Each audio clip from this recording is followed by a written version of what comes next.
If you already work at a big tech company, you've probably taken for granted the complex set of processes that are put in place to organize people to develop some pretty large software applications.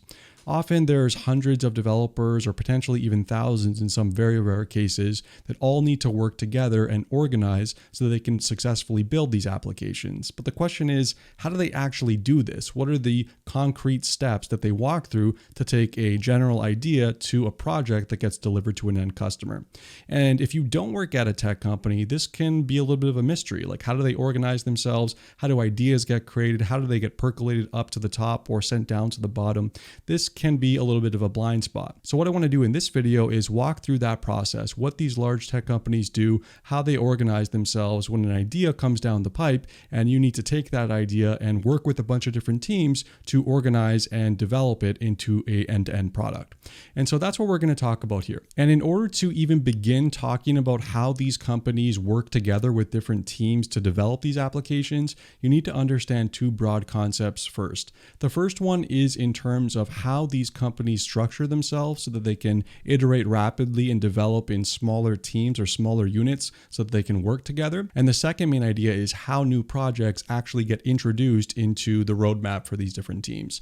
And for that either falls into the bottom-up or the top-down approach to creating new projects. And so let's start with company structure first, because this one is really important to understand, like, how do companies organize themselves so that they can actually work together in a cohesive unit and not block each other and constantly step over one another when they're trying to develop new things. And in order to understand that, you need to understand this concept here, which is called the service-oriented architecture. And you'll often hear this through its shorthand, which is SOA, so service-oriented architecture. And what this effectively means is that these large companies, since there's so much complexity in the products that they develop, that it's not really possible for one person to know all the different components, all the different factors that play in, all the different widgets and experiences. There's just so much going on in these large products and these large company ecosystems. So what these companies tend to do instead is organize themselves into these smaller functional teams that are very narrowly focused on specific parts of the business. And this can be sliced and diced depending on how the company wants to achieve its goals or what makes sense for the organization at the time. And so using this approach, using service-oriented architecture, it means that if you're an SDE or you're an engineer or front-end developer, whatever you are going to be focusing on one very narrow product in this giant cog of machinery. And so you're going to be a specialist at that very specific thing, and that's going to fit into other teams that are all working on different things. Those teams are all different specialists in their own regard. And so these teams need to kind of align themselves and work together so they can make that giant machine spin effectively. So that's the general approach that these large companies use. And it's very, very effective because, again, it allows you to be a specialist at a specific thing. That's the first reason. The second big reason is that it allows you to iterate independently of what other teams are doing. So when you're developing your applications, you have your own pipeline, you have your own microservice that all is responsible for a specific part of the business. And other teams will hook into you depending on the type of functionality that you want. Don't worry if this is unclear for now, but I'm going to give you an example in a moment that'll make this a little bit more clear. And so service-oriented architecture is extremely, extremely popular. It's very common. You see this all the time, and it allows you to work independently and also iterate very quickly with your software applications. Let's say we have a company like Uber here. So I know nothing about how Uber actually works internally. I just picked them because I thought it'd be a fun example to think about how they may structure themselves in this service-oriented architecture application. And so with Uber, let's start breaking down the different kind of components of the Uber application, right? So let's actually make some more room here first. So the first one is that there's obviously some kind of UI component, right? There's an Android app, there's a web page that you could potentially order things from or order your driver from, right? So this may be one organizational unit within the Uber landscape. And again, this may not be accurate. This is just me making stuff up, but this kind of just makes sense for this example. And there may be multiple different teams that all fall under this UI branch. So there could be things like Android over here, Android, there could be iOS, and there could just be web, for example. And in addition, what are the other pieces? UI is just a functional layer. It's just showing you, the user experience on the front end. There's a bunch of backend teams that all need to power the UI, right? And so maybe one of those could be driver management, right? So driver management, MGMT. And this can be responsible for many different layers. This could be responsible for things like driver onboarding, so taking in new drivers, collecting their information, doing things like that. Could be things like availability. So when you toggle on in the world of Uber, there's, that data needs to live somewhere, and that's used, availability. That's used to power kind of the matching algorithm that exists in between drivers and potential customers. And then, of course, once something does get accepted, there's kind of this routing component that goes into it, right? So there's routing that exists over here. And in order to power routing, there's a bunch of things that need to go into that. So there's probably like a science team that needs to kind of develop ML algorithms. There's probably like a pathfinding team that needs to maintain, like geospatial components, like distance between 2 points, be able to calculate that on the fly. On the other side here, there may be like a checkout team that's responsible for taking orders, right? So checkout, and in terms of what exists inside of checkout, well, there can be like, pricing. So what price should we show to customers, right? And then you can start to realize that this information is connected with the UI. So like you can start to see how this is all connected. And maybe there's another team over here that's just responsible for like order taking or the order ledger, and they maintain all the microservices that are responsible for this. And so this is a very simplified view of how things may work at Uber. And so this is kind of a classic service-oriented architecture that could potentially exist at Uber, right? And the other thing to keep in mind is that in terms of team structure, team composition, so every one of these teams, I realize I probably shouldn't have a border around this one, but every single one of these teams, the science team, the pathfinding team, the Android team, iOS, web, all these different guys here, they probably have somewhere in the range of, I want to say like 6 to 8 SDEs, so 6 to 8 SDEs. You have one manager,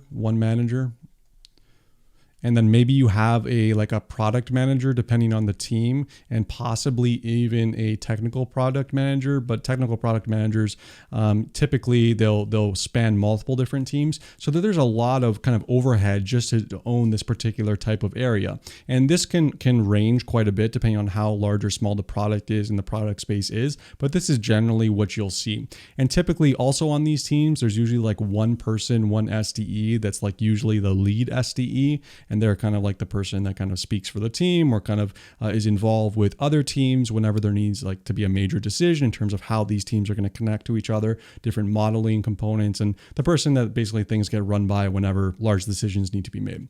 And so this is how companies generally are set up using a service-oriented architecture. It's very effective, very useful. Okay, so this is how teams are typically organized at these large companies. Now, the second thing that you need to know about is this item here, the bottom-up versus top-down projects. And you can probably guess what this means, but I think it's important to be more specific about it. So bottom-up types of projects are the ones that, as you can imagine, start from the bottom level. They start from the SDEs that are on these independent teams, right? And these may be types of projects that are kind of like architectural in nature, like re-architecting certain parts of the application, certain parts of the services that maybe were originally created for a certain use case but aren't really working anymore. Maybe the business changed and certain hacks were put in place. Maybe you're achieving different levels of scale now than when you were previously, and certain things need to change. They can also be like other kind of larger emergencies, like, issues in how the application is being built. So like some kind of 911,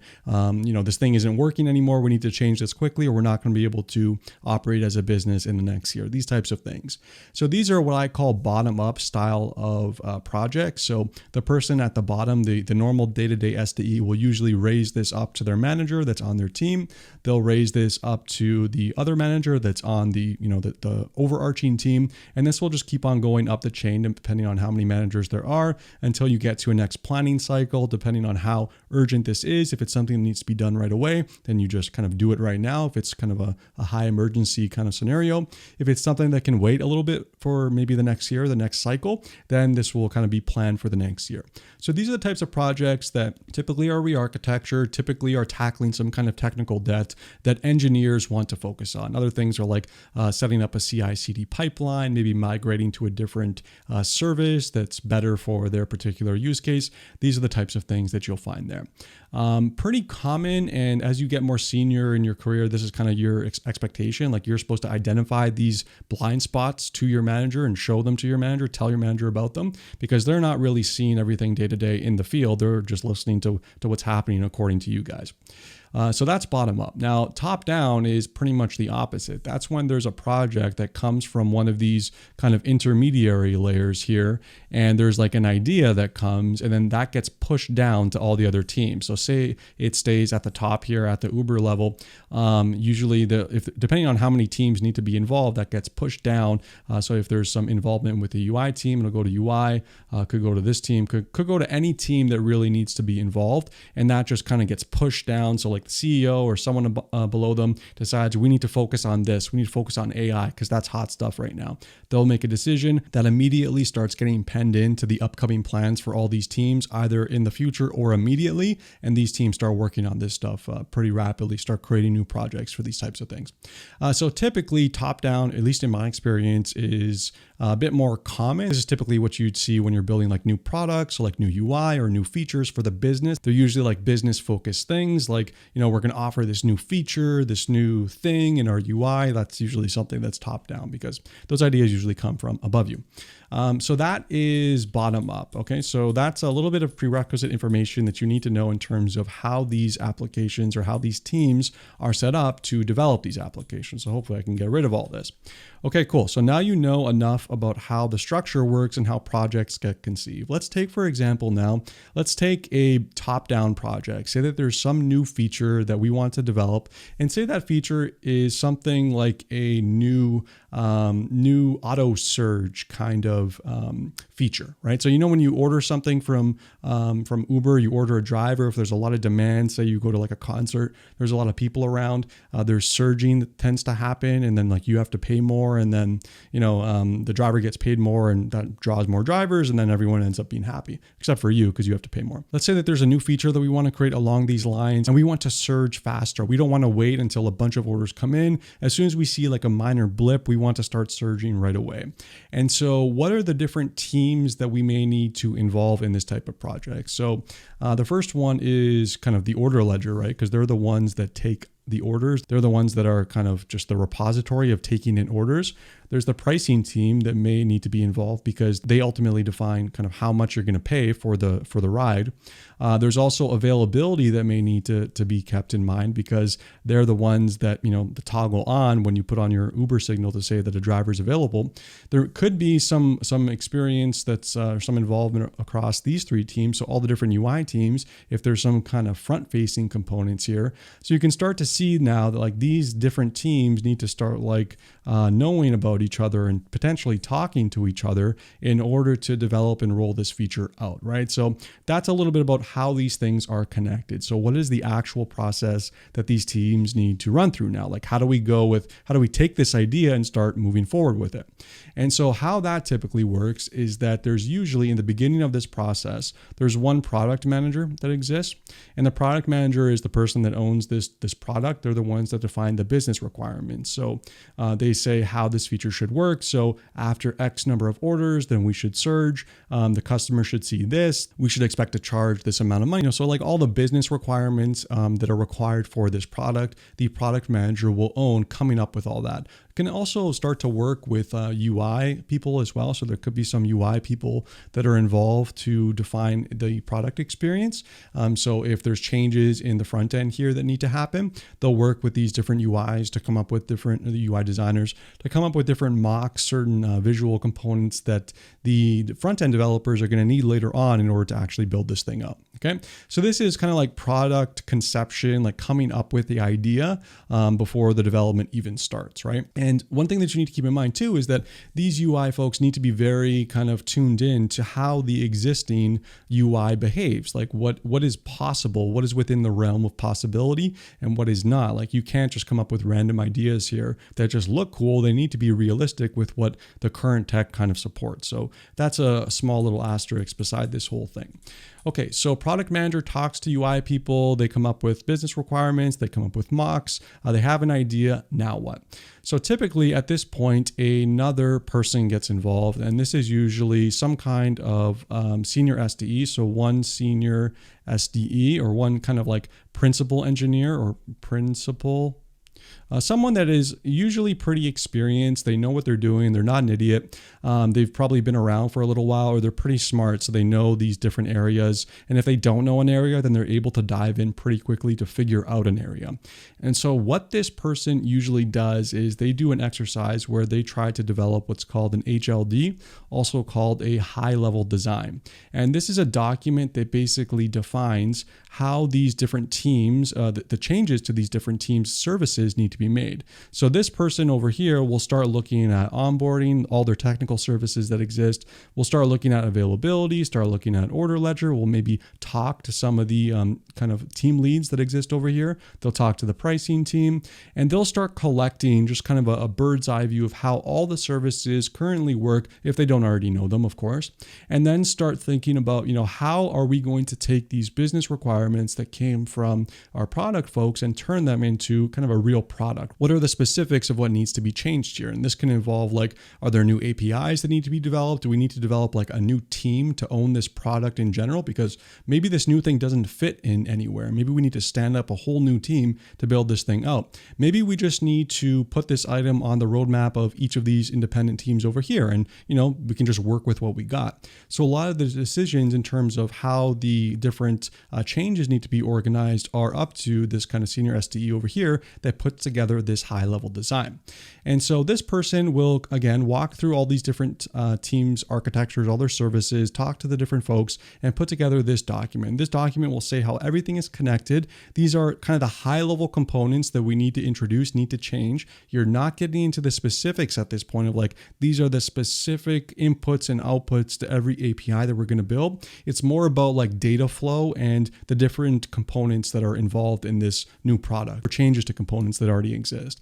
That is the goal of the HLD. It should give enough information to the team leads on the respective teams to go out and start developing the next step, which is kind of the low-level design. So we'll talk about that in a second. Okay, so high-level design is done. The output artifact of this is some document that, it's a pretty chunky document. It's got a lot of connections of how things are going to be built, how they're going to be wired together, yada, yada, yada.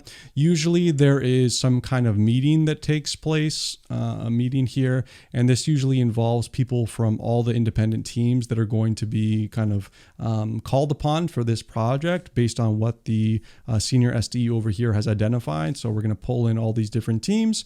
There's going to be one or two people that are all in this team meeting. This is going to kind of be the first little powwow, like introductions, all that kind of stuff. They're going to discuss the requirements in here. They're also going to review the high-level design. Questions are going to be asked, clarifying certain things. Oh, have you thought about this? Oh, have you thought about that? Oh, this actually won't work. You need to do this. So there can be some back and forth here that goes on between kind of what these people are saying and what the PM initially put together with their assumptions and what the senior SD may have put together in their design. So things can change here, but usually it's like not a dramatic change. It's usually just like small adjustments and small kind of refinements. What also gets discussed here is typically milestones. So like, what are the milestones of the development of what we're actually going to be building here? So like M1 is maybe just like, I don't know, some kind of initial rollout to 5% of the population, or just a test. This highly is dependent on the project itself. If it's like a UI, maybe you roll out small changes incrementally. But if it's something like this, like auto surge algorithm thing, it may just be like a big bang kind of thing. But there can be internal milestones like being software complete for M1, being QA complete for M2, and then testing for M3, and then like worldwide rollout for M4. So these kinds of things usually get discussed. This is usually more being done by the product manager in combination with the senior SDE as well. And so that's how these kinds of things get decided. And so after this meeting usually takes place, all the independent teams that attended, they kind of go back to the drawing board. They take this high-level design document. These teams are all going back now. They're all going to kind of sit on this and think about this for a little bit. And what the expectation is that these independent teams will now all start putting together their own LLD, which stands for low level design. And these designs are with respect to the components for the individual team. Now, what does the iOS team need to build? Well, usually like it's the same thing for a UI team. They kind of do the same thing across all just different technologies. But for the backend teams, it's like, okay, well, onboarding isn't in this diagram. Okay, availability is going to change. We're going to need to do X, Y, and Z for this. So add a new parameter or create a new API. That API, according to the HighLevel Design, is going to need to be called from the order ledger team, right? And so does this API already exist? Maybe it does, maybe it doesn't. So we need to create it, right? Maybe there's a new data store that we need to create in the availability team because we can't store this information, right? Stuff like this. So these types of decisions all happen in each independent team, and they all create their own LLD for every team that's involved. And so running out of space here, I don't want to kind of scroll around too much. But anyway, so you have, in this case, 4 different LLDs that are put in, and internally, each team and all the members on that team will review the low-level design. So all the team members will be there. They'll kind of start to poke holes in it to say, okay, like, what are we doing here? What's the project? Why are we doing this? And then the person that's responsible for, person that's on the team that's responsible for the low-level design will say like, okay, this is what it is. This is why I'm doing it. And these are the things that are going to change. This is why I'm going to change it. These are the options. These are the cost implications. These are the types of discussions that happen in these types of meetings. And typically there can be some back and forth. So the person that comes up with it may put something forward. Team says, okay, generally looks good, but not quite. So go change these things. Maybe a couple rounds like bouncing back and forth between these different iterations until the team has reached some kind of consensus. And so that's what happens in these low-level design meetings, right? You're deciding on the specifics that are happening here.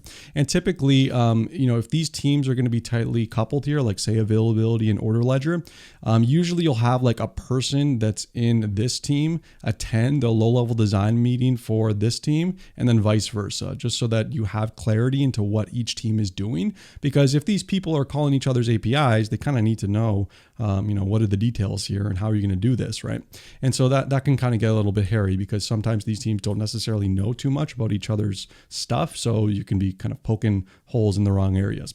And so that's kind of how the design process gets put in place. And so at this point, you have a bunch of different teams now that have developed these low-level designs. They're all kind of ready to go to start implementing. And usually it's at this point that you involve another person, which is called a TPM, which is usually like a technical product manager.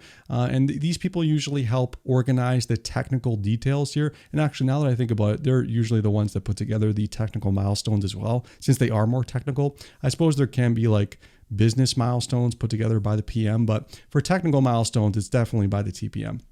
Now, this isn't always required. Sometimes this can be deferred to by the managers themselves for each independent team to kind of track the project or have one manager from one particular team that kind of pseudo does this role. But if you have a TPM, it makes it pretty easy because they kind of work with all the other teams to agree on a timeline of when we're going to develop this thing and try to align the different teams so that, they're all finishing at around the same time. And so testing can begin pretty smoothly. So basically, if like you have a bunch of different teams here, so like there's a bunch of different teams, each kind of horizontal line is one. You may need to you want to effectively try and line up, like this is when your code complete and this is when you start. You want to try and line these up as much as possible so that you're all kind of finishing at around the same time. And if you have like a situation, like there's one team that needs to do a lot of work, like kind of like this, you obviously need to pull this in. So this will typically involve like putting another SDE on this team to work on this. And this usually means like kind of having a discussion with a manager on the particular team that's kind of under resourced or has to do so much work and trying to deprioritize other projects in favor of this project. And so that's typically what happens there. So this is more about like organization and like timelines and stuff. I didn't want to get into this too much, but it is kind of important to understand how all this works. Okay, so now the teams all have their LLD, they have a timeline, they've all agreed, they're starting to develop, right? And so they're doing stuff internally, but the question becomes like, how do these teams start to, like say there's an API change that needs to happen between these two guys, right? how do you start building your stuff if this team's API isn't actually done, right? Like, how do you integrate with something that doesn't actually exist yet? This can sometimes become a blocker for a lot of people because it's like, I'm on the availability team. I need to call Order Ledger's new API, but it doesn't exist. And so how am I going to develop my API if the thing I need to call isn't there yet? And vice versa, right? If availability team has an API they need to develop, or maybe one that already exists and it's missing a argument, this team can't really do anything, right? And so this is where a really fundamental concept comes into play, which is called sharing your models. And models are just your API definitions. This can be changes to existing ones or brand new ones. Now, depending on the company that you work at, the technology choice that you use may be very different. Some companies use their own proprietary modeling language to define, this is my API, this is the name of it, this is the input, this is the output, these are the types of exceptions can be thrown, these are the cases in which each exception can be thrown and will be thrown. There can be a proprietary language there. There can also be open source ones. So popular one is like Swagger or Open API, I think is what they call themselves now, where you can kind of auto-generate an SDK to call a client's endpoint. And so you can have documentation built into that. So typically what will happen is that shortly after the LLD phase of each of the respective teams, the team member that's kind of in charge of implementing it on each team will go ahead and create the models that are needed for this new API. And it'll just be a stub in the sense of it just exists. It doesn't actually do anything, but it's there. So the other team that needs to use it can kind of hook into it, but don't expect it to actually work correctly. It's just a placeholder. And so the team that owns this can often just like return a mock response for now anyways, so that the calling team can start like hooking in and like making sure everything is working. Of course, later, like you replace the stub with actual functionality so that it does what it's supposed to, but that's generally the approach that most people use. Okay, what else we got? So now people are starting to develop, their models are in place, they're starting to create their stuff. Let's say we get to our endpoint here, which is kind of like everyone's done. We're at kind of code complete, or at least we think we are. So this is where testing occurs. So QAing occurs here. And this can be through a combination of manual testing, or it can be typically what I've seen is there's not a lot of QA people that exist in these large companies. It's usually up to these independent teams to QA their own work through the use of integration tests. So CI/CD pipelines, you write your own unit tests, you write your own integration tests, you write your own end-to-end tests to make sure the entire flow is working. There may be a case where like a couple people get together and run it through end-to-end. Maybe you'll get like one QA resource if you're really lucky, but it's very rare, at least in my experience, to have access to QA. They're kind of like falling out of style, at least in my experience. Hope I don't piss anyone off with this, but this is just what I've seen.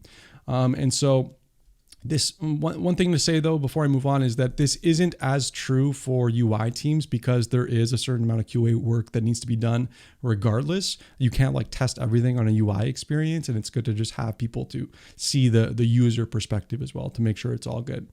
Okay, and so once QA is done, you typically get some sign off. And remember, all of these teams are implementing their work independently. They're all doing microservices. They're all just kind of pushing code as they are. And once everything is pushed, then you obviously start this process, but they're all just iterating independently on their own work. And then once that's done, it's end-to-end testing, of course, like I said, and then independent rollout. And then usually you have a time period where you will scale the feature up. So you may launch to like a small percentage of the population, like 5% of the population, and then dial it up depending on like how big the product is. So like then 25% and then 50. And then, you'll obviously monitor at each of these, like, are there any errors here? Is everything good? Like, what's the status? And then if it is, you move on to the next step, and then you keep on going until you ultimately reach 100%. And so this is pretty much the life cycle of how new projects are built, at least in the top-down world at these large tech companies. I hope this video kind of illustrated how all this stuff works, and at least showed you kind of in general what the flow is like and how these companies organize themselves. And if you enjoyed this, please don't forget to like and subscribe, and I will see you in the next video.